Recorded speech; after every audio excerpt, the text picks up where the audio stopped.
കുട്ടൂസോ, പുറത്ത് പോയി കളിക്കുന്നില്ലേ കുട്ടൂസാ?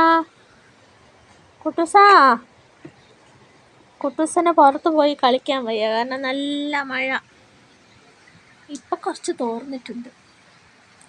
അല്ലെങ്കിൽ ഞങ്ങളുടെ പ്ലേ ടൈമാണ് ഇപ്പം. സാരമില്ല, കുട്ടൂസൻ അകത്തിരുന്ന് കളിച്ച് അഡ്ജസ്റ്റ് ചെയ്യുന്നുണ്ട്. ഉണ്ട്, അവിടെ ഭയങ്കര കളിയാണ്. ആ കുട്ടൂസാ, കുട്ടൂസോ, കുട്ടൂസോ, അവന് എന്തെങ്കിലും കിട്ടിയാൽ മതി കളിക്കാൻ. അവൻ അവൻ്റെ സന്തോഷം സ്വയം കണ്ടെത്തുവാണ്, അത്രയേ ഉള്ളൂ. അതിന് കാലാവസ്ഥയൊന്നും ഒരു തടസ്സമേ അല്ല, അല്ലേ കുട്ടൂസാ? കുട്ടൂസോ, കുട്ടൂസോ, കളിച്ചോ കളിച്ചോ.